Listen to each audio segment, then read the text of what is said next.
Narito ang intro na na-optimize para sa iyong audience sa Pilipinas. Sumusunod sa formula at mga kinakailangan. Hindi ko inakala, sa pagbalik ko mula sa bingit ng kamatayan, na ang sasalubong ay tawanan ng aking anak, si Junjun, at manugang, si Maricel. Walang hiya. Narinig ko silang sumisigaw, "Atin na ang mana."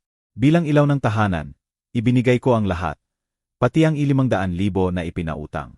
Pero para sa kanila, ako'y hadlang lang, walang pakialam. Akala nila, simple lang ako. Nagkamali sila. Ang katotohanan ito ang lihim kong yaman. Ang aking trump card. Hindi ito paghihiganti. Ito ay para sa aking dangal. Para sa katarungan. Ituturo ko sa kanila ang leksyon na hinding-hindi nila makakalimutan. Naranasan mo na ba ito? Ay like at i-share. Mag-comment, saan ka nanonood, kwentuhan mo ako. Hindi ko kailanman inakala. Hindi ko kailanman naisip na darating ang araw na maririnig ko ang sarili kong pagdiriwang ng kamatayan. Ni sa pinakamasasamang panaginip ko, hindi ko inakala. Hindi ko pinaniwalaan. Ang tunog na sasalubong sa akin, pag-uwi ko. Pag-uwi mula sa impyernong iyon. Ang mga binti ko, nanginginig pa. Kakaligtas ko lang sa isang bumagsak na eroplano. Galing ako sa isang aksidente na halos kumitil sa buhay ko. Ngunit, ang sumalubong sa akin, isang ingay na nagwasak sa akin ng tuluyan. Hindi ito katahimikan. Hindi ito pagiyak. Hindi ito yakap. Ito ay putok ng tiyampag. Malakas na tawanan. At isang boses. Isang boses na kilala ko. Boses ng aking anak. Si Junjun, sumisigaw. Ilabas ang tiyampag. Bumagsak ang eroplano ni nanay. Atin na ang mana. Narinig ko. Malinaw na malinaw. Bawas salita, tumagos sa buto ko. Pakiramdam ko, nahati ang kaluluwa ko sa dalawa. Ako na nagbigay ng buhay para sa kanya. Ako na nagsumikap. Ako na nagmahal. Ako na nag-alaga. Naririnig ko siya. Nagdiriwang. Nagdiriwang na wala na ako. Na hindi na ako humihinga. Nawala na ang nanay niya. Nakatayo lang ako. Naniga sa harap ng aming pintuan. Ang aking damit. May mansa pa ng lupa. May amoy pa ng usok. Galing sa aksidente. Hindi pa nga ako nakakapunta sa ospital. Pagkatapos ng lahat ng nangyari. Pagkatapos ng pagkaladkad sa sarili ko. Sa gitna ng mga gumuhong bahagi ng eroplano. Pagkatapos kong halos hindi makalakad. Para lang makasakay ng taxi. Dito ako umuwi. Sa bahay ko. Sa sarili kong bahay. Inilagay ko ang aking kamay sa kahoy ng pintuan. Nanginginig ako. Hindi ko pa naranasan ang ganoong panginginig. Buong buhay ko. Hindi pa. Naisip ko. Baka nagkamali lang ako ng dinig. Baka naman. Baka mali lang. Hindi siguro. Hindi kaya ipinagdiriwang ng anak ko ang aking kamatayan, hindi niya magagawa yan. Hindi si Junjun. Pero pagkatapos, narinig ko ulit. Ang tawa ng aking manugang. Si Maricel. Isang tawa. Kilala ko ang tawa niyang iyon. Kahit saan, kahit anong buhay, makikilala ko. Sabi niya, magdiwang tayo, para sa kalayaan.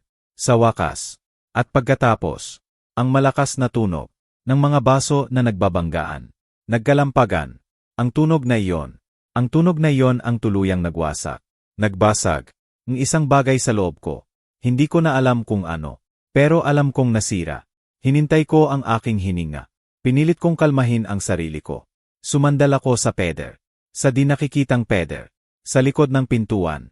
May narinig pa ako. Isang bulong. Mas malalim. Ang boses. Ni Mang Tonyo. Ang aking bayaw. Kapatid ng aking yumaong asawa. Sabi niya, hindi ko inakala na mangyayari ito ng ganito. Pagkatapos, isang tawa. Walang hiya. Pero tingnan mo. Mas mabuti ng maaga. Kaysa sa huli. Kumuyom ang aking mga daliri. Nakatayo pa rin ako. Sa harap ng pintuan. Nakasandal. Pinilit kong itago ang sarili ko. Nanginginig pa rin ang mga binti ko. Pero kailangan kong marinig. Kailangan kong malaman. Lahat. Ang aking anak, ang aking manugang, ang aking bayaw. Ang 3 taong tinulungan ko. Sa loob ng maraming taon. Ginawa ko ang lahat. Para sa kanila. Ipinagdiriwang nila ngayon. Ang aking pagkamatay. Nagkuyom ang aking mga daliri. Napakahigpit. Naramdaman ko. Ang mga kuko ko. Bumaon sa aking balat. Sakit. Isang matinding kirot. Ang tumusok sa aking dibdib. Anong klaseng halimaw? Ang pinalaki ko, anong uri ng ahas? Ang pinakain ko. Sa loob ng napakahabang panahon. Si Junjun, ang aking Junjun, isang matamis na bata. Sensitibo. Akala ko, ganoon siya. Akala ko lang pala, may isang bagay sa kanya. Ang nagulo, ang nabulok. Sa loob-loob niya, sino ang may kasalanan ako ba dahil sa aking labis na pagmamahal o dahil sa mga taong nakapaligid sa kanya, hindi ko alam. Pero, walang makapagpapaliwanag nito. Walang makapagbibigay katwiran. Sa ginagawa nila, umatras ako. Nang bahagya, hindi pa rin ako pumasok. Gusto ko pa marinig. Kailangan ko pa. Lumabas ang lahat. Kung gaano kalalim. Ang kabulukan ng kanilang puso. Narinig ko si Maricel. Ang aking manugang. Nagtanong siya. Sa tonong, naiinip. Kailan tayo magsisimulang ipamahagi? Ang lahat. Nagtanong siya. Nang walang pag-aatubili. Walang kahit katiting na lungkot. Sumagot si Junjun. Mabilis. Parang sabik na sabik. Bukas din, tinawagan ko na ang abogado. Patuloy niya. Sa tonong walang pagmamalasakit. Kung hindi lumabas ang katawan, mas mabuti para sa atin. Biglang, tumigil ang mundo ko. Ang lahat ng pagdududa ko. Nawala. Sa isang iglap. Hindi ito gulat. Hindi ito nerbiyos. Hindi. Ito ay mga plano. Mga sadyang plano. Isang plano. Para sa akin. Naging siksik ang hangin. Pakiramdam ko, hindi ako kayang suportahan ng aking mga binti. Pero, pinilit kong manatiling matatag. Hindi pa ako makakapasok. Hindi pa. Kailangan kong marinig ang lahat. Hanggat kaya ko, kailangan kong malaman kung gaano kalalim ang kabulukan ng kanilang kaluluwa. May narinig pa ako. Isang boses. Boses ng isang lalaki. Lasing. May amoy na ng alak. Galing sa loob. Sabi niya, sinabi ko sa iyo, na ipilit mo, sa nanay mo, na sumakay sa flight na iyon. Kailanman na lang. Tumigil ulit. Ang mundo ko. Himinto. Ang puso ko. Tumalon. Nang napakalakas. Nawalan ako ng hininga. Bigla. Ang aking anak. Si Junjun. Ipinilit. Sa akin. Na sumakay ako. Sa flight na iyon. Sadyang. Sadyang ginawa niya. Para sa akin. Naalala ko. Ang kanyang pagpupumilit. Ang labis na pagtulak. Naalala ko. Kung paano niya ako. Itinulak. Na maglakbay ng mag-isa. Sabi niya. Makakabuti iyon. Para sa akin. Makakapagpahinga ako. Naalala ko. Ang kakaibang pakiramdam. Nang magpaalam ako. Sa kanya. Bago ako pumasok. Sa airport. Ang yakap niya. Ang lamig. Ang kawalang interes. Ang pagmamadali. Ang mga piraso. Nagtugma. Bigla. Lahat. Napakabuti. Napakagaling. Ang pagtugma. Pero, huli na. Huli na ang lahat. Nais kong sumuka. Humawak ako. Sa peder. Upang hindi ako matumba. Nanatili akong nakatayo. Pinilit. Idinagdag pa ni Mang Tonyo. Ang aking bayaw. Sabi niya. Nagduda ako. Sa simula. Pero aminin ko. Mas mahusay ang kinalabasan. Kaysa sa inaasahan. Pagkatapos. Tumawa si Junjun. Tumawa siya. Please, Mang Tonyo. Kung hindi na siya, kayang mabuhay mag-isa. Eddie, mag-iwan lang siya ng problema. Sa atin. Hindi mana. Wala na. Kung wala ako sa pintuan. Kung hindi ko narinig. Kung hindi ako nakaligtas. Mamamatay ako. Sa kalungkutan. Mamamatay ako. Sa sakit. Dahil sa narinig ko. Kung hindi ako binigyan ng tadhana. Ng pagkakataon.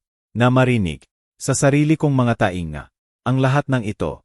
Pinunasan ko ang aking mukha. Gamit ang maruming manggas. Ng aking damit. Nagmula sa aksidente.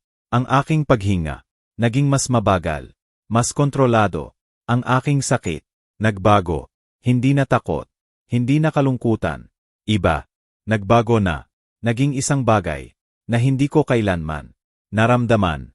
Para sa aking sariling dugo. Ang aking Junjun. Ang aking Maricel. Ang aking Mang Tonyo. Galit. Isang galit na napakalalim. Nagpalabas. Sa aking likod. Hindi na ako nakakuba. Nagpatigil. Sa panginginig. Ng aking mga binti. Nagpatigil. Sa aking kaluluwa. Sa paghingi ng pagmamahal. Sa lugar na. Puro kawalan lang. Ang mararamdaman. Tumayo ako. Nang tuwid. Huminga. Nang malalim. Humugot ng lakas. At binuksan. Ang pintuan. Hindi ko ito. Itinulak. Nang malakas. Binuksan ko ito. Nang dahan-dahan. Sinasadya. Para bang gusto kong bigyan sila ng pagkakataon na maramdaman ang pagtaas ng takot. Sa bawat segundo, ang musika biglang tumigil. Ang mga tawa nila namatay sa kanilang mga lalamunan. Ang kanilang mga mata nanlaki. Ang aking sariling mga kamag-anak nakakita ang multo. Akala nila patay ako. Si Maricel, ang aking manugang. Binitawan niya ang baso. Ang baso niya ng tiyampag. Nabagsak. Sa sahig. Nagkapira-piraso. Lumikha ng tunog. Ng pagkabasag. Sa katahimikan. Si Mang Tonyo, ang aking bayaw. Umatras siya. Bigla. Para bang nakakita siya ng multo. Mukha niya. Putlang-putla. At si Junjun, ang aking anak. Ang mukha niya. Namutla. Tulad ng plaster. Walang kulay. Nakatingin sa akin. Parang hindi makapaniwala. Nanay. Bulong niya. Ang boses niya. Halos hindi marinig. Hindi possible. Ang tatlo. Silang lahat. Nagsimulang sumigaw. Sabay-sabay. Mga sigaw ng takot. Ng kawalang paniwala. Ng pagkakasala. Ang terorismo. Isang hakbang. Iyon lang. Isang hakbang ang ginawa ko. Papasok. Sa loob ng aming bahay. Sapat na iyon. Sapat na. Upang maunawaan nila. Na hindi ako patay. Sapat na. Upang manginig. Ang kanilang dugo. Sa takot. At sa boses ko. Ang pinakamahinahon. Na boses. Na kailanman. Nagamit ko. Sa buong buhay ko. Sinabi ko. Kalma lang kayo. Hindi pa ako rito. Upang kumuha ng anuman. Tumingin ako sa kanilang tatlo. Isa-isa. Narito lang ako. Upang makinig. Nang umalingaw-ngaw. Ang aking mga salita. Sa buong sala. Ang katahimikan. Ang sumunod. Hindi yon. Isang normal na katahimikan. Hindi. Ito ay isang katahimikan. Na tumutunaw. Na bumibigat. Na nagbubunyag. Ito ang katahimikan. Ang tatlong tao. Na humaharap. Sa katotohanan. Ang katotohanan na. Hindi ako patay. At sila. Sila ay tapos na. Si Junjun. Ang aking anak. Siya ang unang nag-react. Umatras siya. Mabilis. Natisod. Sa isang mababang mesa. Muntik nang matumba. Ang basag na baso ni Maricel. Nasa paanan pa niya. Ang alak. Natapon. Na parang dugo. Sa sahig. Ang musika. Narinig ko pa. Napakababa. Mula sa speaker. Sa silid kainan. Isang masayang melodiya. Na nagpaparamdam. Na mas lalong. Malupit. Ang lahat. Nanay. Bulong ni Junjun. Lumunok siya. Hirap na hirap. Akala ko. Akala namin. Itinaas ko ang aking kamay. Pinatigil ko siya. Nang walang pagtataas ng boses. Mahinahon. Ngunit matatag. Huwag kang magsalita. Muna. Gusto kong makita. Kung anong imbento. Ang puso mo. Bago magsimulang magsinungaling. Ang dila mo. Si Maricel. Inilagay niya. Ang kanyang kamay. Sa dibdib. Nagpapanggap. Nagulat. Nagpapanggap. May pakikiramay. Nagpapanggap. May kaginhawaan. Akala niya. Hindi ko makikita. Pinagmamasdan ko siya. Nang isara ko ang pintuan sa likuran ko. Iniwan ko silang tatlo. Nanginginig. Sa gitna ng sala. Sa loob ng bahay na dapat ay puno ng pagmamahal. Pakiramdam ko, may isang bagay. Na hindi ko matukoy. Ang bumalot sa akin. Hindi ito ginhawa. Hindi rin ito tagumpay. Hindi pa. Ito ay isang kakaibang halo. Isang sinulit.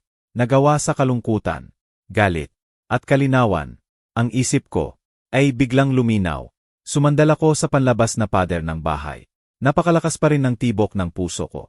Pero hindi dahil sa takot. Hindi na. Ito ay isang katotohanan. Isang matinding katotohanan. Na sa wakas. Ay nakahanap ng labasan. Pagkatapos ng maraming taon. Na nakabaon. Sa ilalim. Ng aking puso. Dahan-dahan akong naglakad. Patungo sa gilid ng hardin. Sa maliit na espasyong iyon. Kung saan ako dati. Nagtatanim ng mga bulaklak. Noong bata pa si Junjun. Nandoon. Ang mga paborito niyang halaman. Naalala ko. Ang mga araw. Na magkasama kami. Lumuhod ako. Sa harap ng matigas na lupa. Ang lupang iyon. Naging saksi. Sa maraming bagay. Sa mga tawa. Sa mga hapon. Sa aming mga laro. Sa mga luha. Pinadaan ko ang aking mga daliri. Sa ibabaw ng lupa. Naramdaman ko kung paano lumalabas ang basang lupa sa pagitan ng aking mga kuko. Sariwa, malamig. Naalala ko ang mga kamay ni Junjun. Naglaro siya dito. Tumakbo. Gumawa ng mga kastilyo ng putik. Dito, sa espasyong iyon, inakala ko, nagtatayo kami ng isang ugnayan na hindi masisira. Isang ugnayan na habang buhay. Ngunit, nagkamali ako. Malaking pagkakamali. Habang hinahampas ako, ang malamig na hangin ng gabi. Sa aking mukha, ang isip ko, bumalik, nang walang paalam. Sa mga taon, na bata pa lamang, si Junjun. Naalala ko siya, umuwi, malungkot, mula sa paaralan. Nakayuko ang kanyang mga balikat. Dahil may ayaw, makipaglaro sa kanya. Lumapit ako, yakap, nang mahigpit. Pinangako ko, na hindi siya mag-iisa. Kailanman, naalala ko rin siya, natutulog, sa aking dibdib. Kapag natatakot, siya sa dilim, hinihiling niya, na huwag ko siyang bitawan. Kailanman, at naalala ko rin, sabi niya, noong siya ay 9 na taong gulang. Ako, ang paborito niyang tao, sa mundo. Sa anong punto, nagiba, ang lahat ng iyon saan? Saan nagkamali? Isang mapait na kirot, ang tumusok, sa aking tiyan, may mga senyales. Laging mayroon, mga senyales, na hindi ko pinansin, dahil masyado akong abala, sa pagbibigay katwiran, sa mga bagay, na hindi maipaliwanag.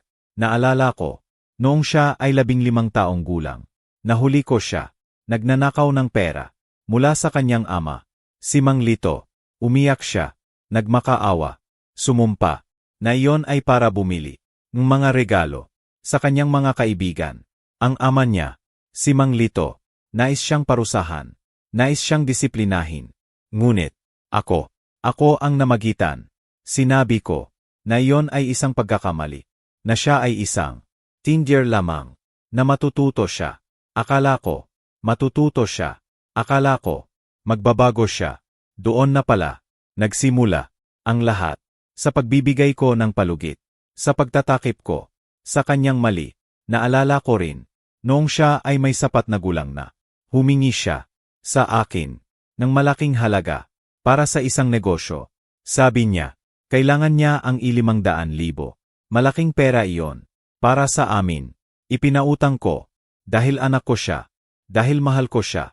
Ngunit, ang negosyo, na iyon, hindi kailanman, nagkaroon, nagsinungaling siya, sa akin. Nalaman ko, ilang buwan pagkatapos, nawala pala, ni Anino, ang negosyong sinasabi niya. Ngunit, muli ko siyang pinagbigyan.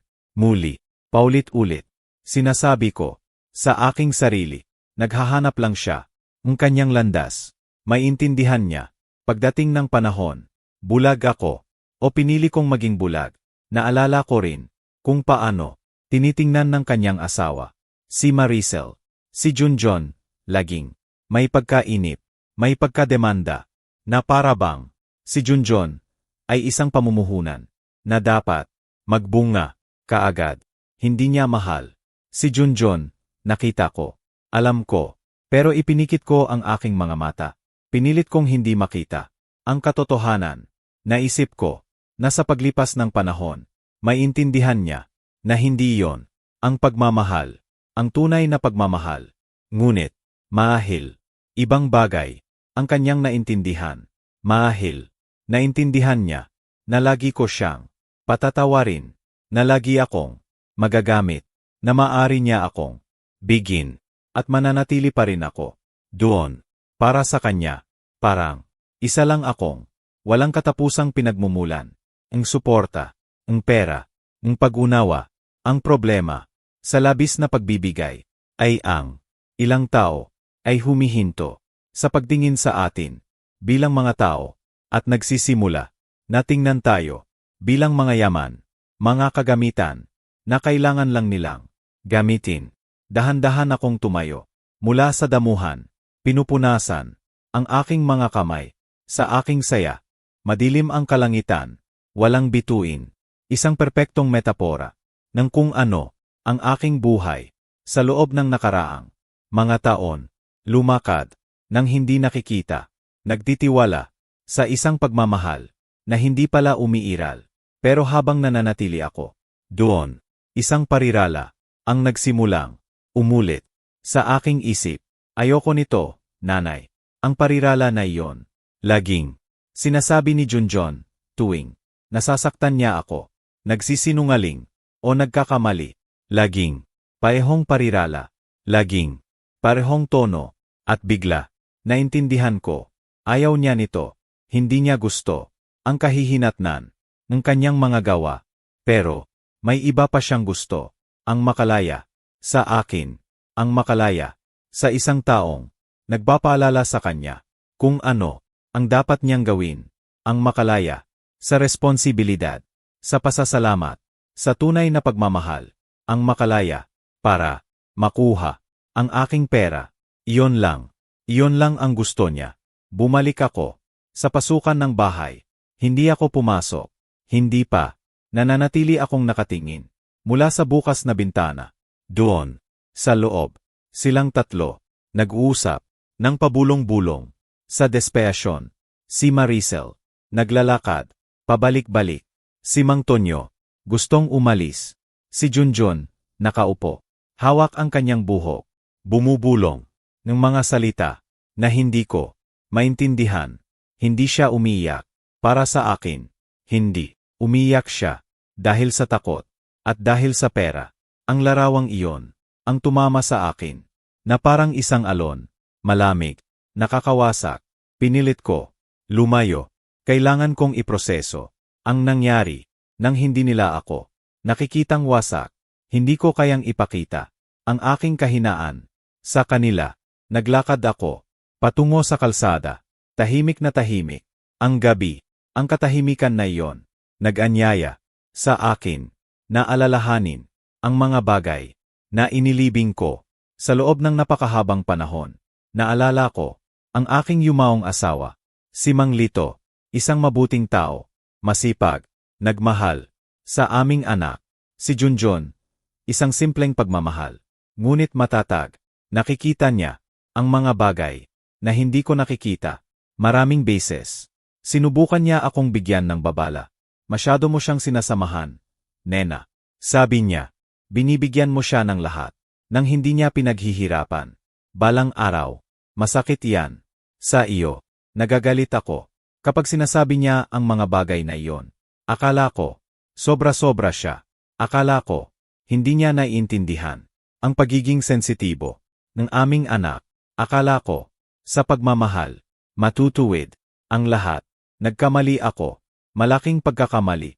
At ngayon, ang pagkakamaling iyon, hinahabol ako. Sa mukha ng aking anak, si Junjun, tumatawa. Sa aking pagkamatay, huminga ako ng malalim. May isang bagay pa, na hindi ko maaring balewalain. Ang aksidente, ang pagbagsak ng eroplano. Habang naglalakad ako, sa kalsada, naalala ko, ang eksena, sa airport, ang lahat, malinaw na malinaw. Si Junjun, ipinilit, na ihatid ako, ipinilit, na suriin ang oras, ipinilit, na sumakay ako, sa flight na iyon, ipinilit, na huwag akong magtagal, at nang magpaalam ako, sa kanya, hindi niya ako, tiningnan, bilang isang ina, na alis, hindi, tiningnan niya ako, bilang isang taong, nagmamasid, sa isang transaksyon, na malapit, nang matapos, hindi ko pa ito, maipapakita, gayon, pero sa aking kaluluwa, wala nang pagdududa, walang-wala na, may isang tao, ang nagmanipula, sa aksidenteng iyon, maahil, hindi siya mismo, ang gumawa, pero, marami siyang alam, o kaya, sobra siyang naghangad, sobra, huminto ako, sa ilalim, ng isang poste ng ilaw, malalim, at mabigat, ang aking paghinga, may dalawang pagpipilian ako. Gayon, ang harapin ang lahat, kaagad, nang may galit na kumukulo, o kaya, ang suriin, ang obserbahan, at ang maglano. Pinili ko, ang pangalawa, hindi dahil sa takot, hindi na ako natatakot, kundi, dahil sa katalinuhan, ang paghihiganti, hindi kailanman, epektibo, kapag isinisigaw, ito ay epektibo, kapag isinasagawa, ng tahimik, Tiningnan ko ulit ang bahay. Sa isang huling pagkakataon, nandiyan sila, sa loob, nakakulong, sa kanilang sariling takot. At ako, sa unang pagkakataon, sa loob ng maraming taon, ako, ang may kontrol. Tumingin ako, at nagsimulang maglakad. Kailangan kong maghanap ng mga sagot. Kailangan kong maintindihan kung sino pa ang nakakaalam. Kailangan kong muling buuin ang aking sariling kasaysayan mula sa simula. Dahil ngayon, malinaw kong nakikita ang hindi ko kailanman gustong makita. Hindi naging ganito ang aking anak. Gayon lang, hindi laging ganito ang aking anak. At ako, hindi ko kailanman gustong tanggapin ang katotohanan iyon. Naglakad ako nang walang direksyon sa loob ng ilang minuto. Para bang masisipsip ng kalsada ang bahagi ng sakit na dala ko sa loob. Pero habang lumalayo ako, habang naglalakad, lalong lumilinaw ang isang pakiramdam na sinubukan kong balewalain mula nang lumabas ako sa mga labi ng eroplano. May isang bagay sa aksidenteng iyon ang mali mula sa simula, at ang boses ng lalaking iyon sa sala ang nagsabi na ipinilit ng aking anak, umalingaw-ngaw sa aking isip na parang isang huling babala, isang babala na huli na ang malamig na hangin ng gabi. Humampas sa aking mga pisngi habang iniisip ko bawat detalye ng nakaraang araw. May isang bagay, napakatumpak, napakakakaiba, napakakalkulado. Gayon, nararamdaman ko na parang isang piraso na nagtutugma sa isa pa. Nagbasya ako, pumunta sa airport. Hindi ko alam kung ano talaga ang hinahanap ko, pero alam ko na kung babalik ako sa aking bahay nang walang sagot, mawawalan ako ng kontrol at haharapin ko ang aking anak nang maaga, nang walang ebidensya, nang walang plano. Hindi yon ang dapat. Sumakay ako ng taxi. Tiningnan ako ng driver. Sa rearview mirror, may bahagyang awa. Ang aking damit, may mga mansa pa, ng lupa, at usok. Mukha siguro ako na isang multo, isang ligaw na kaluluwa. Sigurado ka ba?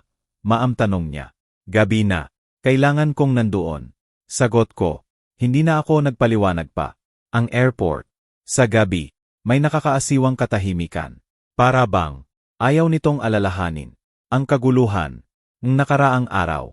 Pagbaba ko sa taxi, naramdaman ko ang lamig na dumaloy sa aking likod. Ang pasukan, halos walang tao, maliban sa ilang manggagawa ng maintenance, at isang babae, naka-uniforme, nakatingin sa kanyang cellphone. Lumapit ako sa information desk.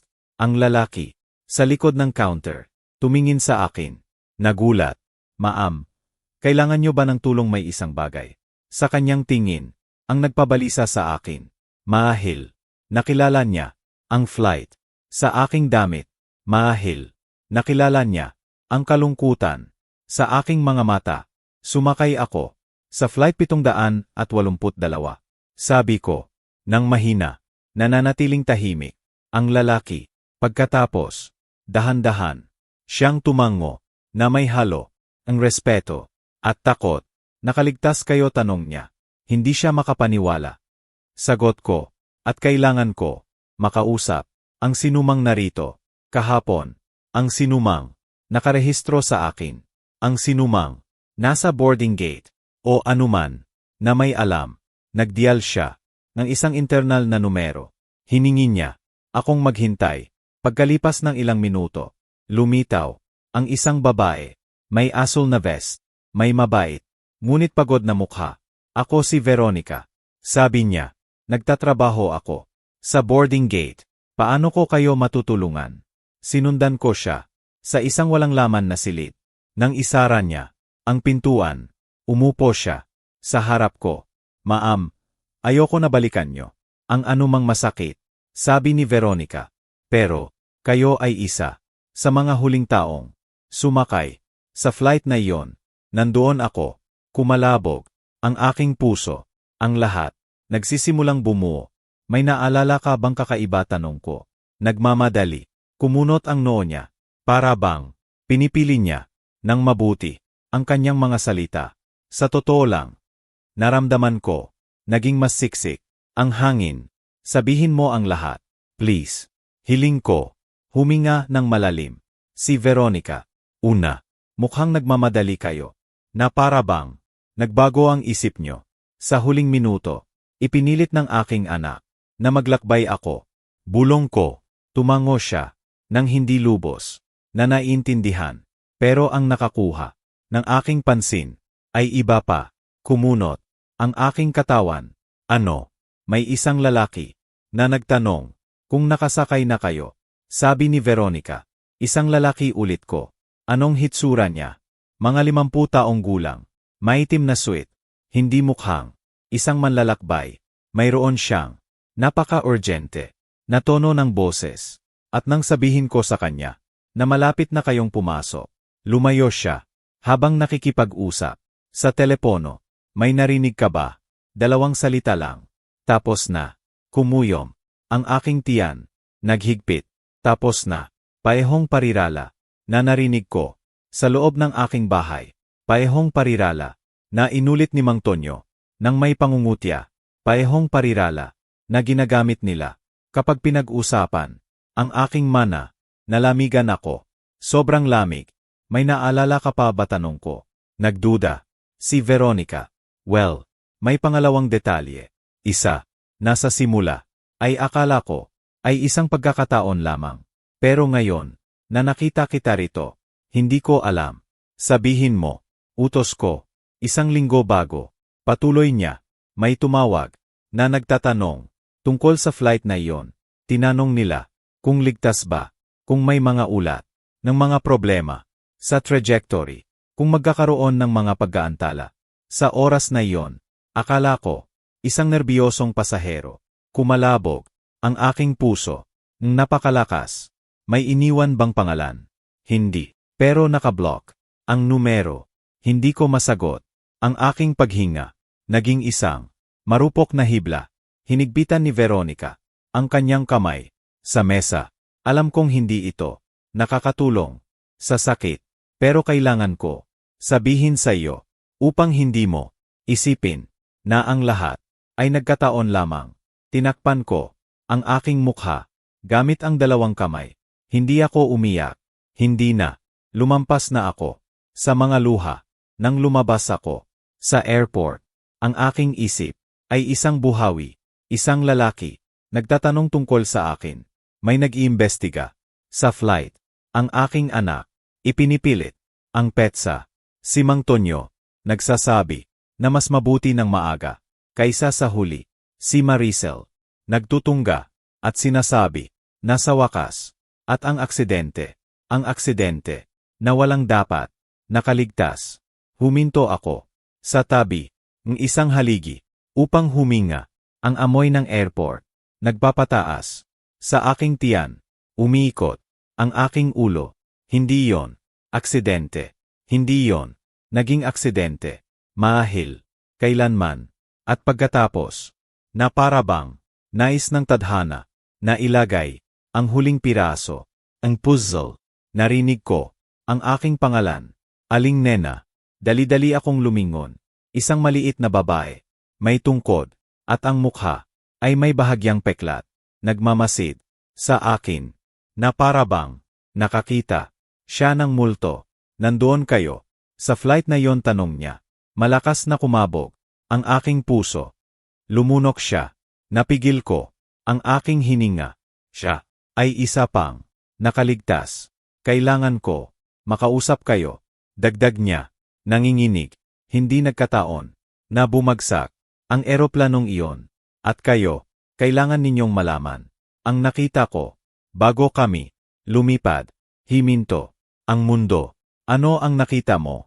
Lumingon siya. Nang nerbiyoso. Isang pag-uusap. Isang lalaki. Nakikipag-usap. Sa telepono. Inulit niya. Ang pangalan ninyo. Sabi niya. Nahanda na ang lahat. Upang hindi na kayo. Makabalik. Napatayo. Ang aking balat. Nang tuluyan. Maari mo bang. Ilaawan. Ang lalaking iyon. Huminga ng malalim. Ang babae. Maari akong gumawa. Ng mas mahusay. Inilabas niya ang kanyang kamay sa kanyang bag at kumuha ng isang maliit na kwaderno.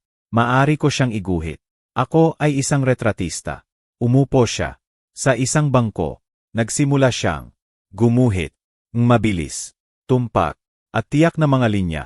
Nang ibinaling niya ang kwaderno sa akin, naramdaman ko na huminto ang aking puso. Nakikilala niyo ba, tanong niya? Nakilala ko siya. Diyos ko, paano ko siya nakilala? Siya ay isang tao na naging daan-daang beses sa aking bahay. Isang taong pinakain ko, tinulungan, pinakinggan. Isang taong hindi ko kailanman pagdududahan. Ito ay ang aking bayaw, si Mang Tonyo. At sa larawang iyon, sa harap ko, naintindihan ko na hindi lamang nila ako ipinagtaksilan. Sinubukan nila akong patayin. Bumalik ako, naglalakad, na para bang hindi na sa akin. Ang aking mga binti, mabigat, ang bawat hakbang, ang drawing ng mukha ni Mang Tonyo, patuloy na nagpapaso sa aking mga kamay, paulit-ulit. Nakikita ko siya sa bawat pagpikit ng aking mga mata.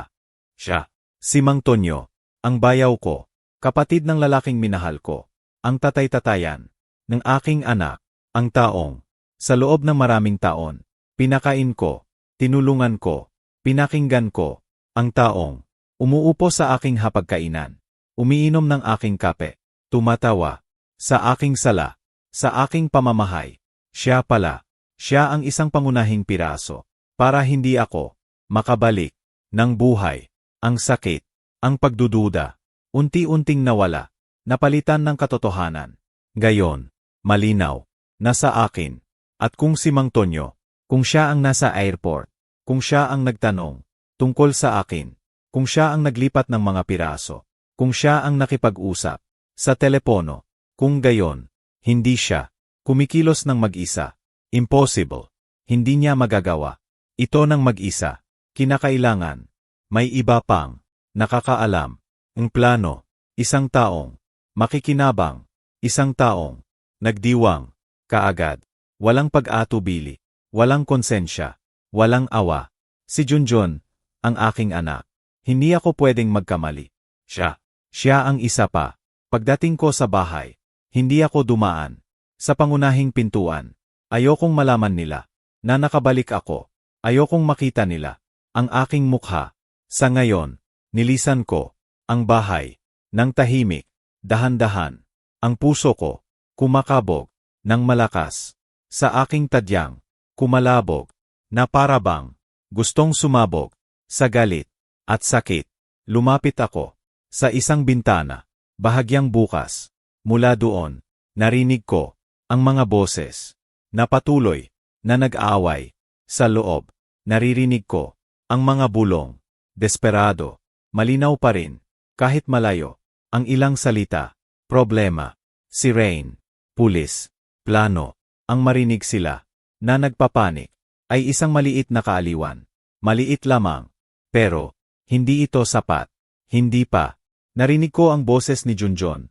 Ang boses niya, basag, halos hindi makilala, naglabas ng takot. Sinabi ko sa iyo na huwag tayong magdiwang ng maaga. Sigaw niya, nagalit sa sitwasyon.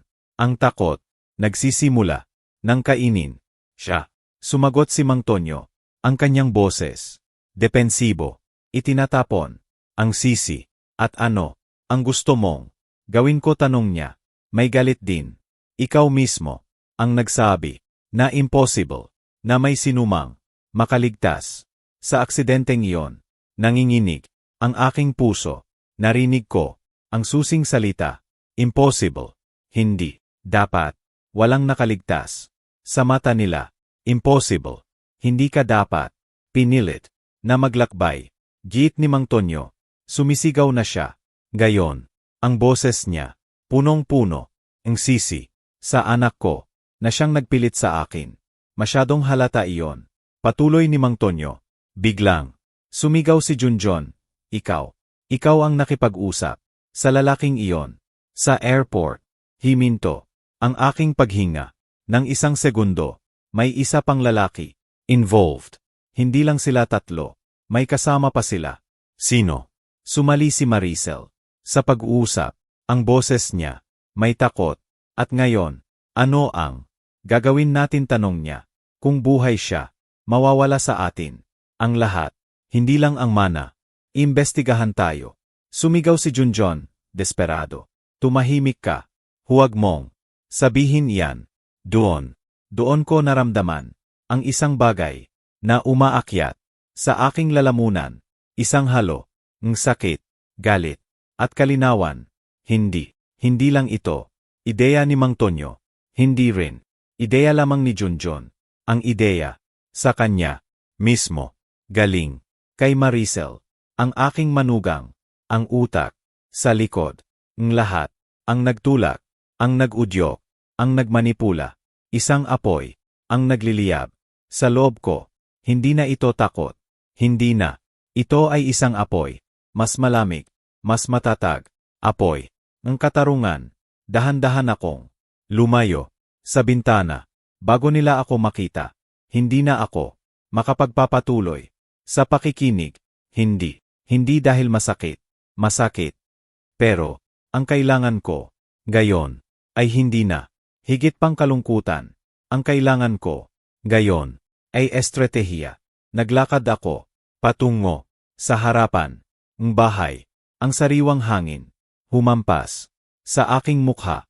Ipinikit ko ang aking mga mata. Huminga ng malalim. Dumating na ang oras para harapin sila sa katotohanan. Ngunit bago ako magpatuloy, kailangan kong itanong sa inyo, mga minamahal kong tagapakinig, ano ang tingin ninyo sa kwentong ito hanggang ngayon at ano ang gagawin ninyo sa aking kalagayan? Huwag kayong umalis sa video dahil ang susunod na mangyayari ay talagang magpapataas ng inyong balahibo. Nang lumabas ako sa airport, parang isang buhawi ang aking isip. Ang mga piraso nagtutugma, nagiging malinaw. Isang lalaki nagtatanong tungkol sa akin. May nag-iimbestiga sa flight. Ang aking anak ipinipilit.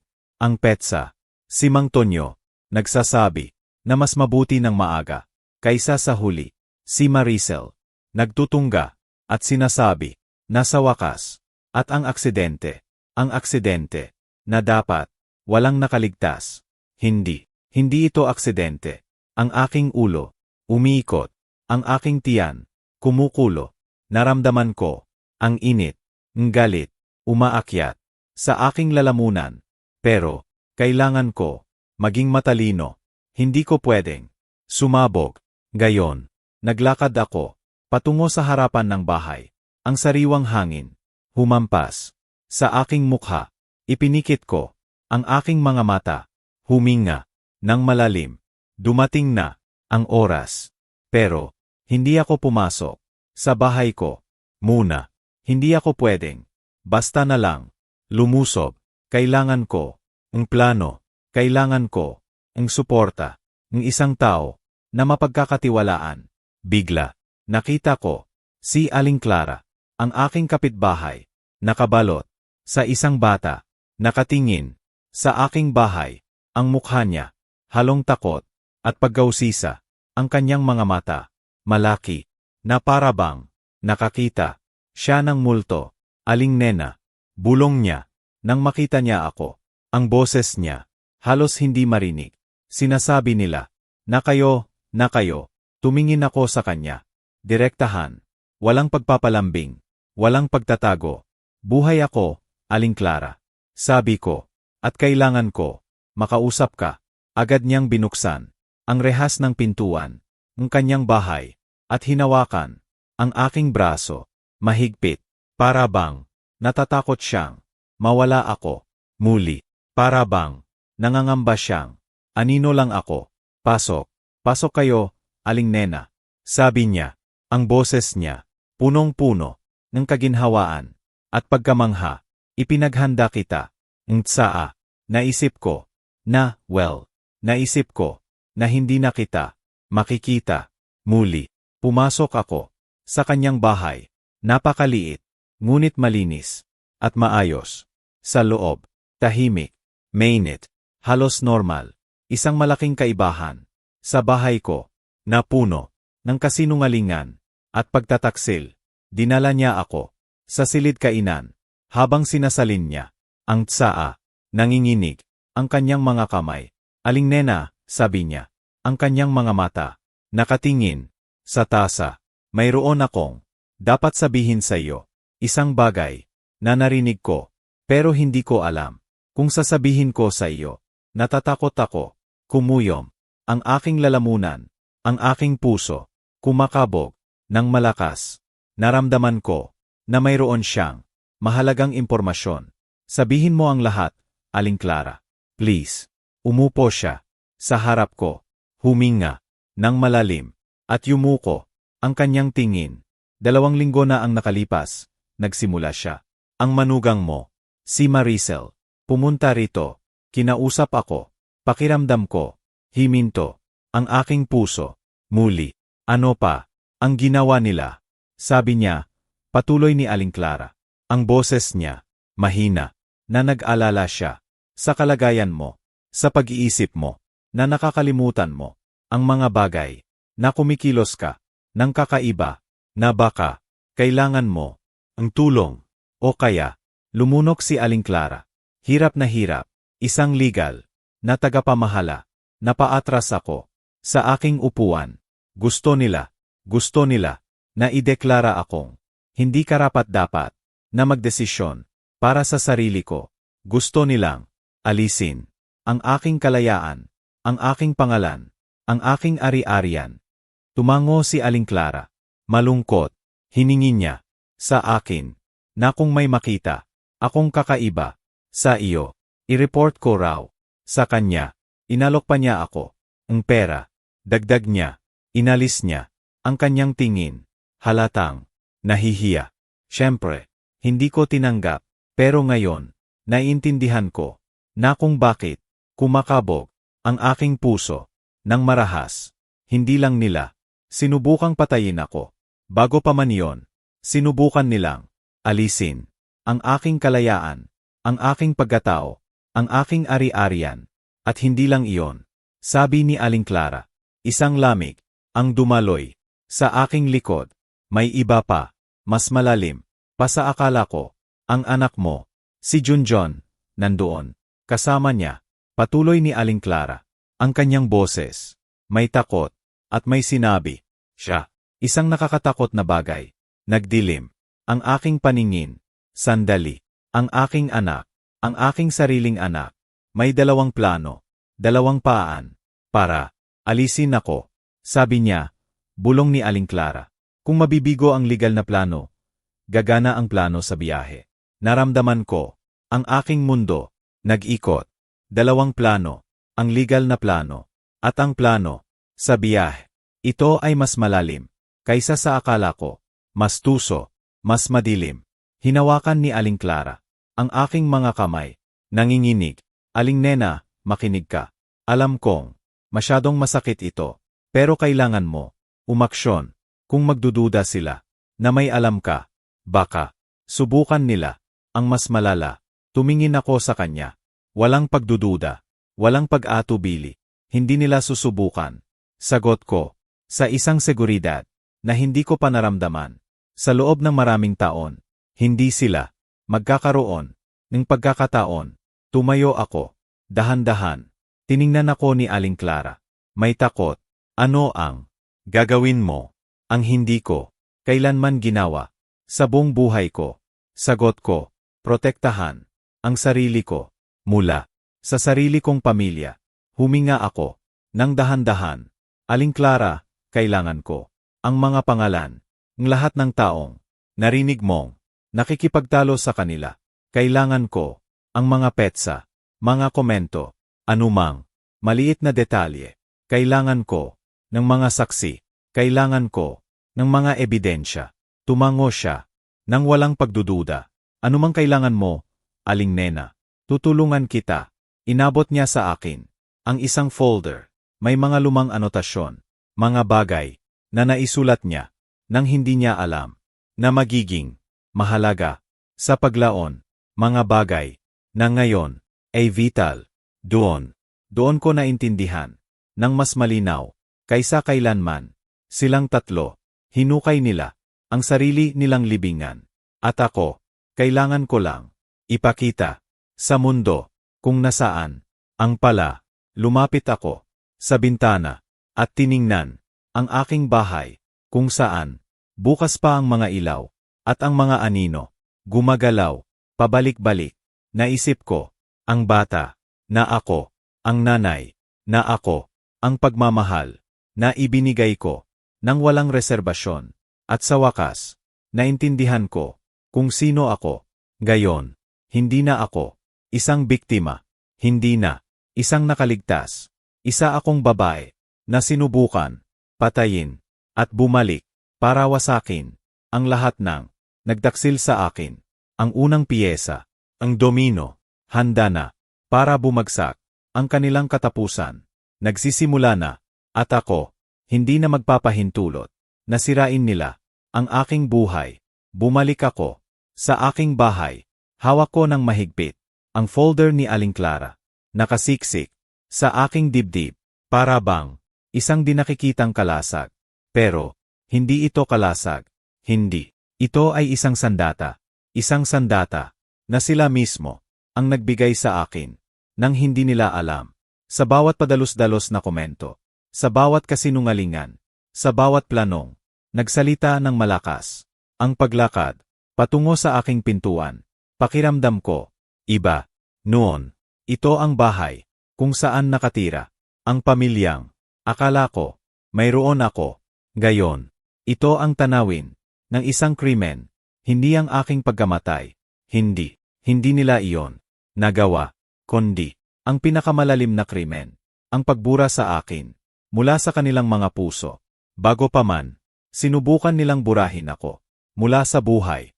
Hindi ako pumasok, kaagad, nanatili ako, sa loob ng ilang segundo, sa harap ng pintuan, nakikinig, nag-uusap pa rin sila, sa loob, naririnig ko, ang kanilang mga boses, mahina, ngunit malinaw, ang ilang salita, problema, si Rain, pulis, plano, ang marinig sila, na nagpapanik, ay isang maliit na kaaliwan, maliit lamang, pero, hindi ito sapat, hindi pa. Bago ako pumasok, nagdial ako, ng isang numero, sa aking telepono, isang tao, na hindi ko, nakita, sa loob ng maraming taon. Ngunit, ang kanyang profesionalismo, hindi ko kailanman, nakalimutan, si Laura Ocampo, isang abogadong kriminalista. Siya ay malapit na kaibigan, ng aking yumaong asawa, si Mang Lito, kahit kailan, hindi siya nagkaroon, ang relasyon, sa aking anak, ni sa aking manugang, kung may sinuman, ang makakapamahala, sa sitwasyong ito, nang walang takot, siya iyon, sinagot niya, sa ikatlong tawag, Aling Nena tanong niya, may kawalang paniwala, ikaw ba yan narinig ko ang tungkol sa aksidente? Buhay ako, Laura. Sagot ko, sa isang malamig na tono, at kailangan ko, makipagkita sa iyo, ayos ka lang ba tanong niya, may pag-aalala, hindi, sagot ko, sa isang matatag na tinig, pero kailangan ko, ang tulong mo, upang ang mga gumawa nito, ay hindi rin, magiging ayos. Isang katahimikan, ang sumunod, pagkatapos, sabihin mo, kung nasaan ka, pupunta ako, kaagad, ibinaba ko ang telepono, huminga, ng malalim, humugot ng lakas, kailangan ko, gayon, himanda, pumasok ako, sa loob, silang tatlo, nananatiling naninigas. Nang makita nila, akong lumitaw, sa sala, ang aking anak, si Junjun, mukhang mas putla, kaysa dati, si Maricel, ang kanyang mukha, gulat na gulat, at si Mang Tonyo, ang aking bayaw, inilagay niya, ang kanyang kamay, sa kanyang bulsa, para bang, naghahanap, ng kung ano, inaantay niyo ba ako tanong ko, kalmado, walang kahit anong emosyon, lumunok si Maricel. Isang peking hikbi, Aling Nena, nag-alala kami, hindi namin alam, kung umalis na kayo, hindi ako umalis, sabi ko, at hindi ako alis, hanggat hindi natin, tinatapos ito, ang tatlo, nananatiling matigas, kitang-kita, na hindi nila alam, kung paano, mag-react, sa isang taong, wala nang takot, Kailangan ko na sabihin nyo ang katotohanan. Idinagdag ko at babalaan ko kayo. Mula ngayon, kung magsisinungaling kayo, malalaman ko. Lumapit si Junjun sa akin. Isang hakbang. Ang boses niya. Putol-putol. Nanay, please. Huwag mo nang. Pahihirapan pa ito. Mahirap, sagot ko. Mahirap ba ang makaligtas? Sa impact, mahirap ba ang kaladkarin ang sarili ko? Sa gitna ng mga basag na upuan, marinig ang isang bata na sumisigaw para sa kanyang ina habang sinusubukan kong intindihin. Kung buhay pa ako, mahirap ang magising at alalahanin na kayo ay masyadong nagpumilit na sumakay ako. Sa flight na iyon, naglabas si Maricel ng isang malalim na paghinga. Si Mang Tonyo, kinuyom ang kanyang mga ngipin. Tiningnan ko sila, isa-isa. Sino ang naglano nito, tanong ko. Isang matinding katahimikan ang bumalot sa sala. Binuksan at isinara ni Junjun ang kanyang bibig. Pero walang lumabas na tunog. Yumuko si Maricel, ang kanyang tingin. Ngunit, ang mabilis niyang paghinga, ang nagbunyag sa kanya. Umatras si Mang Tonyo, isang hakbang. Sinusukat ang distansya. Patungo sa pintuan. Tingnan natin kung sino ang unang magsasalita. Sabi ko. Lumapit ako sa mesa. May mga labi pa ng pagdiriwang, mga bukas na bote, mga plato, may tirang pagkain, mga basong walang laman. Ito ang pisikal na ebidensya ng kanilang ganap na paghamak. Hinawakan ko ang gilid ng isa sa mga bote. Interesante ang inyong pinili. Sabi ko. Imported na champagne. Hindi nyo ako binibilhan. Kahit sa aking kaarawan. Binuksan ni Maricel ang kanyang bibig. Ngunit, hindi ko siya pinayagan magsalita. Masaya ako na nagtutungga kayo ng masarap na alak. Patuloy ko. Iyon ang huling magandang bagay na inyong maalala. Bago bumagsak ang lahat. Nagpanik si Junjun. Ano ang gagawin mo? Nanay, ano, sisirain mo ba ang buhay namin? Ang boses ko, lumabas, nang napakatahimik, na umatras siya. Hindi, anak. Sabi ko, hindi ako rito, upang sirain ang buhay ninyo. Tiningnan nila ako, naguguluhan. Narito ako, upang ibalik sa inyo kung ano ang eksaktong gusto ninyo. Para sa akin, pinagpapawisan. Si Mang Tonyo, tingnan mo, Aling Nena, isang pagkakamali lang, isang pagkakamali, putol ko. O isang biyahe na hindi dapat magkaroon ng pagbalik. Umiwas siya. Ang tingin, sapat na iyon. Bigla, nag-vibrate ang aking telepono. Si Laura, nasa labas ako. Bulong niya, ngumiti ako. Perfect. Sagot ko, tumalikod ako. Patungo sa kanila. Gawin natin itong simple. Sa loob ng 5 minuto, ang aking abogado ay papasok sa pintuang iyan. At maaari ninyong kausapin siya, o kaya ang pulis. Kayo ang pipili. Namutla si Junjun. Tinawagan mo ang isang abogado. Hindi. Itinuwid ko. Tinawagan ko ang pinakamagaling na kilala ko at ang tanging hindi ninyo mabibili. Nagsimulang manginig si Maricel. Aling Nena, ipinapangako ko na ako. Huwag mong subukan. Putol ko. Hindi na ako ang parehong babae na umalis sa bahay na ito patungo sa airport. Ang bumalik ay walang takot. Lumunok ako dahil alam ko na kung sino ang nagsimula. Ng lahat, napatigas sila. Kailangan may utak. Idinagdag ko, isang tao na nanghikayat, na nagpilit, na nagmanipula. Lumapit ako ng dahan-dahan patungo kay Mang Tonyo. Ikaw yon, di ba? Umatras siya. Wala kang ebidensya. Inilabas ko ang folder ni Aling Clara. Mayroon ako. Nanlaki ang mga mata ni Junjun. Ano yan? Mga testimonya. Sabi ko. Mga pag-uusap na narinig ng mga kapitbahay. Mga padalos-dalos na komento na nasabi ng malakas. Mga tala, mga petsa.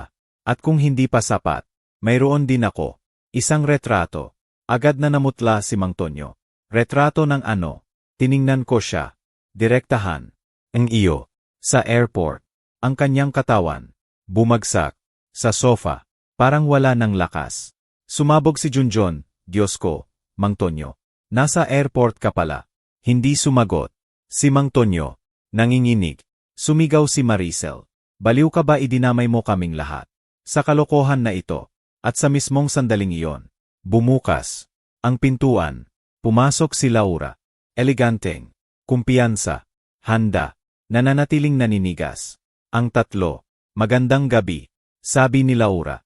Sa isang matatag na boses. Ako ang abogado ni Aling Nena, at narito ako upang makinig kung sino ang gustong magsalita muna. Lumunok si Junjun. Nagsimulang umiyak. Si Maricel. Sinubukan ni Mang Tonyo. Bumangon. Pero, ang kanyang mga binti ay hindi sumunod. Sa kanya, sa unang pagkakataon, mula ng aksidente, naramdaman ko na bumalik sa akin ang kapangyarihan.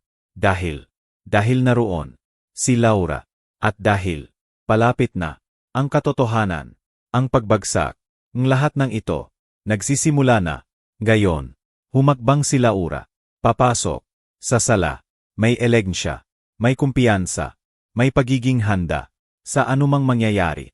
Ang tatlo, nananatiling naninigas, sa kinatatayuan nila, parang mga rebulto, ang takot, ang mukha ni Junjun, ang aking anak, nakayuko, nanginginig, si Maricel, ang aking manugang, halos hindi makatayo, si Mang Tonyo, ang aking bayaw, sinubukan niyang umakyat, mula sa pagkakaupo, pero ang mga binti niya, ay hindi sumunod, sa kanya, para bang, naging bato. Magandang gabi, sabi ni Laura. Ang boses niya, matatag, malinaw, walang kahit anong pag-alinlangan. Ako ang abogado ni Aling Nena. Tiningnan niya silang tatlo, isa-isa, nang matagal, at narito ako, upang makinig, kung sino, ang gustong magsalita muna. Lumunok si Junjun, ang aking anak. Hirap na hirap, sa paglunok, nagsimulang umiyak. Si Maricel, walang habas. Si Mang Tonyo, sinubukan pa ring bumangon. Pero, ang kanyang mga binti, ay hindi pa rin niya makontrol.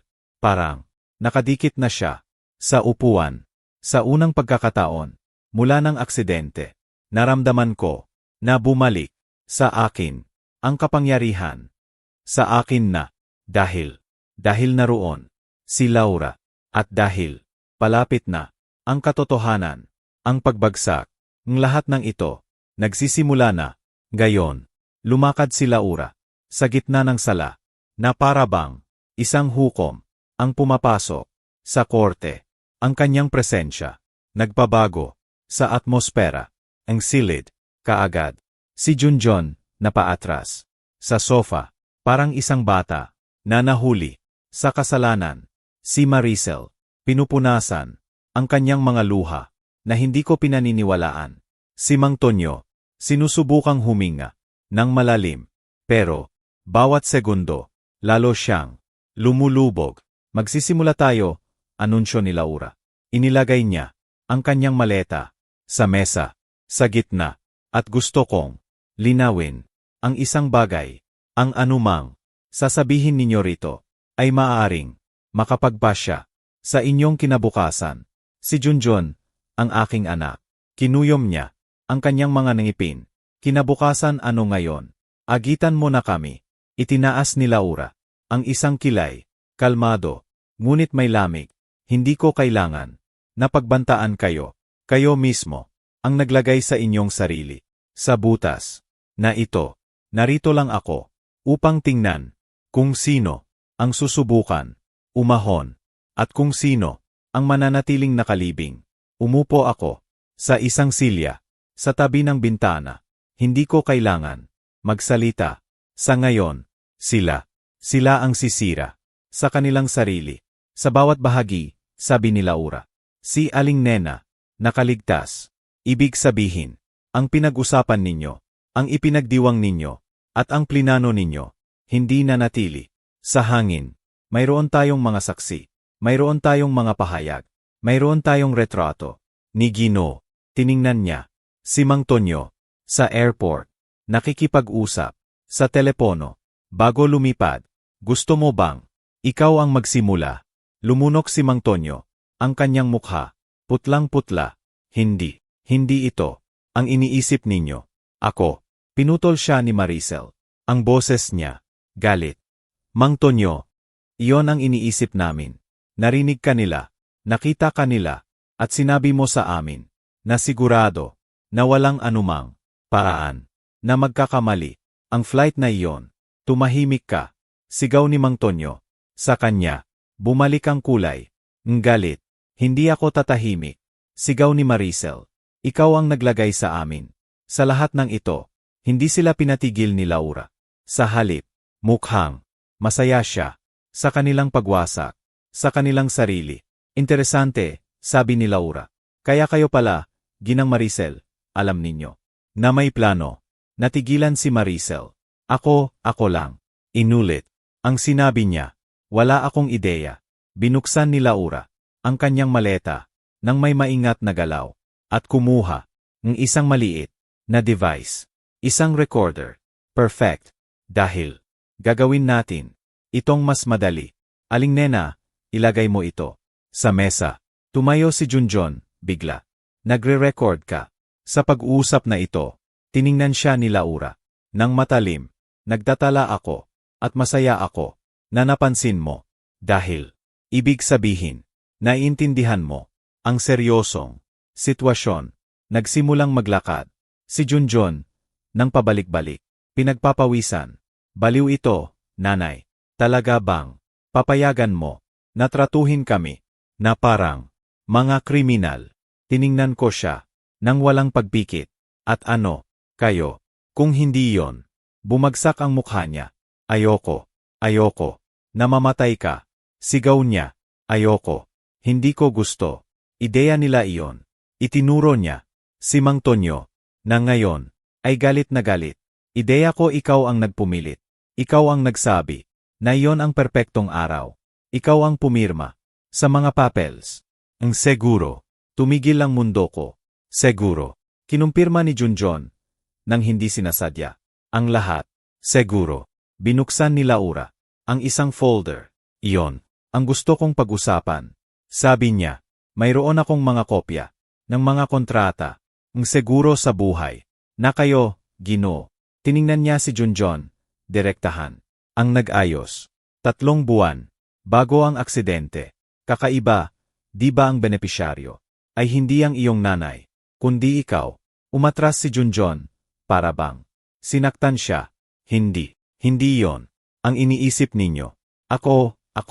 Ano dahil sa pagmamahal, tanong ni Laura. Sa tonong pumupunit. Huminga si Junjun. Mahirap na mahirap. Humawak siya sa isang unan. Para bang iyon ang kanyang ligtas na kanlungan. May utang ako. Desperado ako. Naisip ko, kung may mangyari, ang boses ko, sa wakas, nagsalita, mangyari, ano, anak? Hindi siya sumagot. Lumakad si Laura. Isang hakbang. Magpapatuloy tayo sa iyo. Tiningnan niya. Si Mang Tonyo. Mayroon tayong direktang pahayag mula sa isang nakaligtas na nakakita sa iyo. Sa airport. Nag-uusap na si Aling Nena ay hindi na babalik. May paliwanag ka ba? Hinawakan ni Mang Tonyo ang kanyang ulo. Hindi ito ang iniisip ninyo. Sumusunod lang ako sa utos. Pinutol siya ni Maricel nang may sigaw. Utos kanino? Bumagsak ang katahimikan. Bumalot ang tanong sa lahat. Nanginginig si Mang Tonyo. Ako. Sumunod lang ako sa sinabi nila. Sa ipinapagawa niya. Itinuro niya si Junjun. Sumigaw si Junjun. Parang isang hayop na nakulong. Nagsisinungaling ka. Sinungaling. Itinaas ni Laura ang isang kamay. May napakasimpleng paraan para malutas ito. Binuksan niya ang kanyang maleta. Tumawag ang pulis. Gayon din. Nag-react ang 3 sa parehong oras. Si Maricel. Bumagsak sa sofa. Umiyak. Si Mang Tonyo. Nagsimulang umatras. Na para bang naghahanap ng isang lihim na labasan. Kinuyom ni Junjun ang 2 kamao. Hindi mo magagawa yan. Sigaw niya. Pamilya mo kami. Tiningnan niya ako. Nanay. Tiningnan ko siya. At sa unang pagkakataon, sa aking buhay, hindi ko nakita ang aking anak Nakita ko, ang lalaking, halos pumatay sa akin. Ang pamilya ko, sabi ko, nang dahan-dahan, namatay, sa araw, na ipinagdiwang nyo, ang akin, napatigas siya, kinuha ni Laura, ang kanyang telepono, huling pagkakataon, sino sa inyo, ang nakipag-usap, sa lalaki, sa airport, itinaas ni Mang Tonyo, ang kanyang mga kamay, ako iyon, pero siya, itinuro niya si Junjun, alam ang lahat, ako lang, ang nagsagawa, ang gusto nila, siya, itinuro niya si Maricel, pinilit niya ako, kailangan niya, ang pera, siya, sumigaw si Maricel, tama na, siya ang nagplano, ang lahat, ako lang, ang boses niya, naputol, sinuntok ni Junjun, ang mesa, manahimik na kayong lahat, at doon niya ginawa, ang nakamamatay na pagkakamali, kung lumabas, ang lahat, ang gusto namin, hindi mangyayari, ito, ang katahimikan, ganap, tahimik na tahimik, ngumiti si Laura, nang dahan-dahan, perfect, pinindot niya, ang isang buton, sa recorder, buong pagtatapat, hinawakan ni Junjun, ang kanyang mukha, nanginginig si Maricel, umiyak si Mang Tonyo, ako, huminga lang, sa unang pagkakataon, nang walang sakit, itinago ni Laura, ang recorder, aling nena, handa na tayo, gusto mo bang, tumawag na ako, ngayon, sagot ko, nang walang pag-alinlangan, oras na, para tapusin ito, nagdial si Laura, ng isang numero, Officer Ramirez, mayroon tayong, kaso ng, premeditated attempted homicide, 3 sangkot, na-record na pagtatapat, address, tumakbo si Junjun, sa akin, hinawakan niya, ang aking braso, nanay, please, huwag mo itong gawin, inalis ko, ang aking braso, kalmado, anak, itinaas niya, ang kanyang tingin, puno ng, pekeng luha, nakaligtas ako, at ngayon, kayo, ang kailangan, makaligtas, sa katotohanan, sa sandaling iyon, narinig ko, ang mga sirena, sa malayo, ang pagbagsak, hindi na, mahaharang, ang mga sirena, umalingaw-ngaw, nang papalapit, sa aming bahay, himalo, sa tunog ng hangin, na humahampas, sa mga bukas na bintana, ang lahat, tila huminto, para bang, nagbasya ang oras, na panoorin, kung ano, ang mangyayari, sa loob ng sala, si Junjun, ang aking anak, nananatiling naninigas, hirap sa paghinga, ang mukha niya, lubos na nawasak, si Maricel, halos hindi, makatayo, at si Mang Tonyo, patuloy na nakatingin, sa pintuan, parang isang hayop, na nakulong, naghahanap, ng labasan, nawala na, muling sinuri ni Laura, ang recorder, sa huling pagkakataon, tinitiyak, na kumpleto, ang audio, pagkatapos, isinara niya, ang kanyang maleta, nang may kalmadong kilos, tulad ng isang taong, nagwagi na, sa laban, bago pa man, ito magsimula, umupo ako, sa silya, sa tabi ng mesa, pagod na pagod, pero matatag, mas matatag, kaysa sa kanila, dahil, ang totoo, naubos ko na, ang lahat, ng luha, na dapat kong ilabas, gayon, katarungan na lang, ang natitira, huminto ang mga sirena, sa harap ng bahay, narinig ko, ang mga pintuan ng sasakyan, nagbubukas, ang matatag na hakbang, ng mga pulis, ang mga boses, ng mga opisyal, nagulat si Junjun, hinawakan niya, ang kanyang ulo, desperado, nanay, ipinapakiusap ko, please, huwag mo itong, pahintulutan, bulong niya, ang boses niya, basag na basag, para bang, ngayon lang niya, naintindihan, na ang buhay, hindi laro. Tiningnan ko siya, walang galit, sa akin, hindi na, para sa kanya, may isang bagay, na mas mahirap, mas nakakasakit, pagkadismaya, isang pagkadismaya, na napakalaki, na nilamon na, ang buong espasyo, sa loob ng aking dibdib, hindi na kita, kayang protektahan, anak, sagot ko, ang boses ko, mahina, ngunit matatag, itinuring mo ako, na parang, isang kaaway. Ipinagdiwang mo, ang aking pagkamatay, at pagkatapos, Sinubukan mong burahin. Iro. Habang buhay. Ano? Ang gusto mong gawin ko. Umiling siya. Nang paulit-ulit. Para bang maaari niyang bawiin. Ang nangyari. Ayoko. Ayoko na mamatay ka. Hindi ko gusto iyon. Pressure lang. Takot lang. Desperado lang ako. Sumingit si Laura. Nang may katigasan. Ang desperasyon ay hindi nagbibigay katwiran. Sa mga fraudulenteng seguro. Sa mga tawag. Sa airport. Ni sa pagpaplano. Ng pagkamatay. Ng isang tao. Humakbang si Maricel. Pasulong. Lumuhod. Sa harap ko. Hinawakan niya. Ang aking saya. Para bang. Iyon ang kanyang. Ligtas na kanlungan. Aling nena, ako ang may kasalanan. Pero, hindi ko alam. Kung gaano kalayo. Abot ito. Naisip ko. Na paraan lang. Ito. Upang masigurado namin. Naisip ko. Na sobrang reaksyon lang. Tiningnan ko siya. Nang malamig. Sinabi mo. Na sa wakas. Ay magiging malaya kayo. Paalala ko sa kanya. At ang pinakamaganda. Sa lahat. Ay ang mana. Ipinikit niya. Ang kanyang mga mata. Umiyak. Kumatok ang mga opisyal. Sa pintuan. Binuksan ni Laura. Nang hindi naghihintay. Pumasok ang 4 na ahente. Ang isa sa kanila. Naka-uniforme. Walang mansa. At may matatag na tingin. Si Officer Ramirez. Ayon kay Laura. Lumapit sa akin. Muna. Ginang Nena Alvarado. Sabi niya. May paggalang. Ipinagbigay alam sa amin. Na nakaligtas kayo. Sa aksidente. At may sumbong. Ng pagtatangka. Sa pagpatay. Nasa kondisyon ba kayo? Upang kumpirmahin. Ang nangyari. Tumango ako. Kalmado. Opisyal. Mayroon akong mga ebidensya. Mga recording. Mga saksi. At ang buong pagtatapat. Ng mga sangkot. Humara ang mga opisyal. Sa 3 akusado.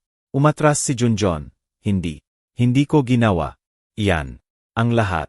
Ay isang kalituhan. Nanatiling neutral. Si Officer Ramirez. Mayroon kaming recording. Kung saan. Malinaw mong idineklara. Na kung lumabas. Ang lahat. Ang gusto ninyo. Hindi mangyayari. Iro. Kinuyom ni Junjun. Ang kanyang mga kamao. Hindi yon. Ibig sabihin na ako. Pero. Nabasag. Ang kanyang boses. Pinalibutan ng mga opisyal. Ang 3. Nakakagulat. Na makita. Kung paano. Bumagsak. Ang kanilang mga maskara. Bigla. Nagsimulang umiyak. Si Maricel. Nang mas malakas. Nagmamakaawa. Please. May mga anak ako. Hindi ninyo. Magagawa ito. Sa akin. Wala akong intensyon. Na pumatay. Ang sinuman. Sumagot ang opisyal. Nang matatag. Ipinagdiriwang ninyo. Ang pagkamatay. Ng isang tao. At may ebidensya. Ng inyong partisipasyon. Sa pagpaplano. Yan ay complicity. Sinubukan ni Mang Tonyo. Tumakas. Patungo. Sa gilid ng pintuan. Pero. 2 opisyal. Agad siyang. Naharang. Hinawakan nila siya. Sa kanyang mga braso. At nagsimula siyang. Sumigaw. Ayoko. Ayoko makulong. Sila ang may gawa. Sumusunod lang ako. Sa utos. Tiningnan siya ni Laura. Nang may pangungutya. Kawawa naman. Hindi ka ba inabisuhan na ang pagsunod sa utos ay isang krimen din? Humarap si Junjun sa akin. Sa huling pagkakataon. Desperado. Nanay, please. Anak mo ako. Dugo mo ako. Hindi mo magagawa. Ito. Naramdaman ko. Isang malalim na sakit. Sa aking dibdib. Isang lumang sakit. Mula sa mga nakaraang taon. Pero. Alam ko rin. Na ang pagpapalaya. Sa sakit na ito. Ang tanging paaan. Upang mabuhay. Ikaw ang gumawa nito. Sa akin. Muna. Sagot ko. Pinili ko lang. Na makaligtas. Nagsimulang posasan. Ng mga opisyal. Ang 3. Sumisigaw si Maricel. Umiyak si Mang Tonyo. At si Junjun. Ang aking anak. Walang sinasabi. Nakatingin lang sa akin. May halo. Ng galit. Takot. At kahihiyan. Nang ilabas nila siya. Sa bahay. Hindi ako gumalaw. Hindi ito tagumpay. Hindi ito paghihiganti. Ito ay katarungan. Ang katarungan. Na sila mismo. Ang nagpilit. Sa akin. Na hanapin. Bumalik si Laura. Sa sala. At isinara. ang pintuan. Tapos na, sabi niya. Huminga ng malalim. Gayon, nagsisimula ang pangalawang bahagi. Ang pangalawang bahagi, tanong ko. Ang mga pahayag, ang mga hukom, ang mga papels, ang mga ebidensya. Gayon, nagsisimula ang legal na proseso. Pero huwag kang mag-alala, Aling Nena. Sila mismo ang gumawa na, ang kalahati, ang trabaho, halos. Naiwan na nila ang lahat. Nahanda. Tumango ako ng tahimik. Tiningnan ako ni Laura nang may lambing. Ayos ka lang ba? Inabot sa akin ng isang segundo para sumagot. Pakiramdam ko. Blanko. Ako. Sagot ko. Normal lang yan, sabi niya. Kapag ang isang katotohanan na tulad nito ay nabunyag, pakiramdam mo.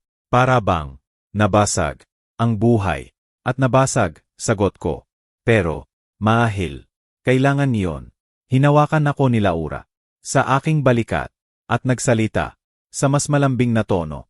Aling Nena, hindi ito ang iyong kasalanan. Hindi kailanman naging kasalanan mo.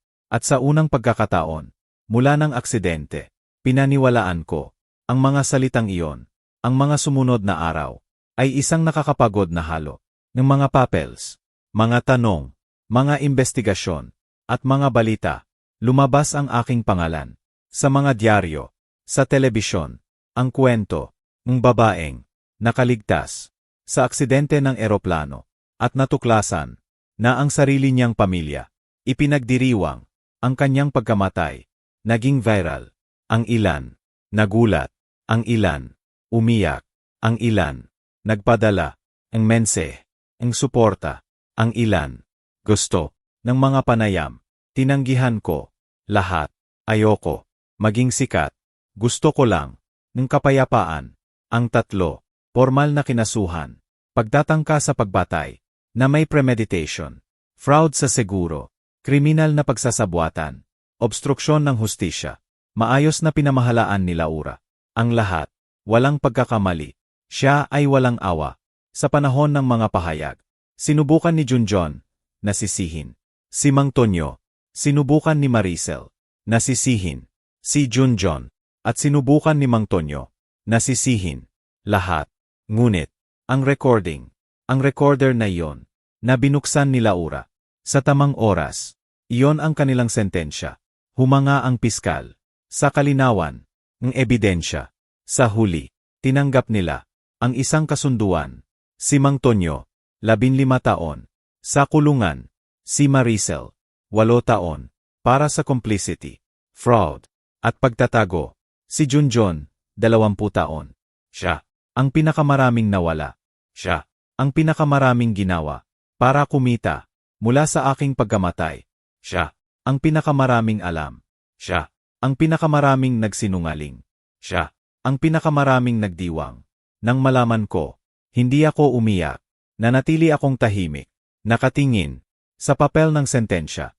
Kakaiba, napakakakaiba. Siya ang aking anak. Ngunit, kasabay nito, hindi na siya. Iyon, may isang malalim na sakit. Pero may isang pagpapalaya, isang dahan-dahan, matigas, at kinakailangang pagpapalaya. 3 linggo, pagkatapos ng paglilitis, pumunta ako sa libingan ng aking asawa, si Mang Lito. Sinamahan ako ni Laura. Si Aling Clara ay naroon din. Nagdala ako ng puting bulaklak. Lumuhod ako sa harap ng lapida. Hinawakan ko ang kanyang pangalan. Gamit ang aking mga daliri, naramdaman ko, may gumalaw sa loob ko, isang lumang bagay, isang malungkot na bagay. Patawarin mo ako, bulong ko. Tama ka, lagi kang tama. Inilagay ni Laura ang isang kamay sa aking balikat. Hindi mo kasalanan, hindi mo kasalanan. Ang umibig ng sobra, sabi ni Laura. Huminga ako ng malalim. Totoo, hindi ko kasalanan ang magmahal. Ang pagkakamali ay sa mga taong sinira ang ibinigay ko na pagmamahal. Pagkatapos ng lahat, nang matapos ang lahat, bumili ako ng maliit na bahay sa tabing dagat. Dito, sa wakas, natagpuan ko ang kapayapaan. Ang bawat umaga, naglalakad ako sa buhangin. Pakiramdam ko, muling isinilang, masakit pa rin. Ang katotohanang, May anak akong buhay. Pero, wala na sa akin. Pero ngayon, ito ang aking bagong buhay. Ang aking muling pagsilang. Ito ay akin na. Ginagamot ko ang mga sugat at natututo akong magmahal sa sarili ko. Salamat, Panginoon, sa ikalawang pagkakataon.